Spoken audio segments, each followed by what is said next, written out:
শবে বরাত নিয়ে আমাদের মধ্যে ভুল ধারণা আছে, এমনকি 12 রাকাত নামাজ পড়ার নিয়ম আছে, আমল সঠিক কিনা, শবে বরাতে মূলত কি কি আমল আছে, আপনি আল্লাহ তাআলার পক্ষ থেকে সাধারণ ক্ষমার আশায় দোয়া করছেন, নিজের মতো করে ইবাদতবন্দি করছেন, সেটা আপনার ব্যাপার। আমি একটু আগেই বলেছি, শবে বরাতে নির্দিষ্ট কোনো নামাজ, নির্দিষ্ট কোনো রাকাত সংখ্যা, নির্দিষ্ট কোনো আপনার পদ্ধতি, এগুলো কোনোটা কোনো হাদিস দ্বারা প্রমাণিত না। শরীয়ত আপনাকে নির্দিষ্ট কোনো ফরম্যাট ঠিক করে দেয় না যে এই ফরম্যাট আপনাকে করতে হবে।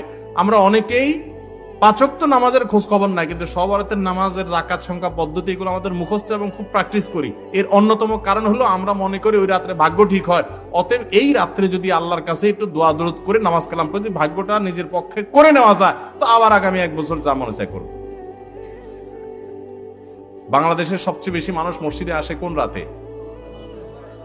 শবে বরাতে। মসজিদে মানুষ আসছে, এটা তো খুশির কথা, কিন্তু কথা হলো ওই রাতেই কেন বেশি আসে, অন্য সময় আসে না কেন? কাহিনী কি? কারণ মানুষ মনে করে ওই রাতে ভাগ্য ঠিক হয়। যেহেতু ভাগ্য ঠিক হয়, অতএব এই এক রাতে আইসা ভালো করে ফুসলায়া ফাসলায়া দোয়া দুরুদ করে টোরে আমি যদি সব নিজের পক্ষে করে নিতে পারি, তাহলে এবার সারা বছর আবার যা মানুষ তা করলাম।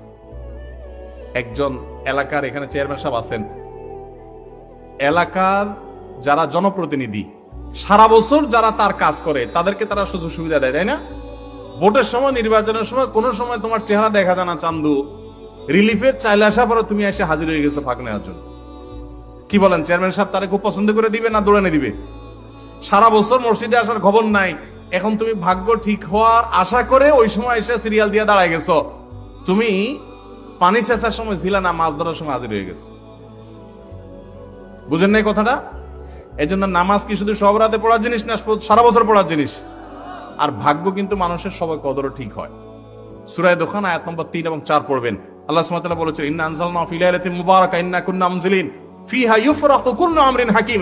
ওই যে রাতে কোরআন নাযিল হয়েছে সেটা লাইলাতুল কদর, সে রাতে সমস্ত গুরুত্বপূর্ণ বিষয়গুলো ধার্য হয়ে থাকে। আল্লাহ আমাদের বুঝার তৌফিক দান করুন।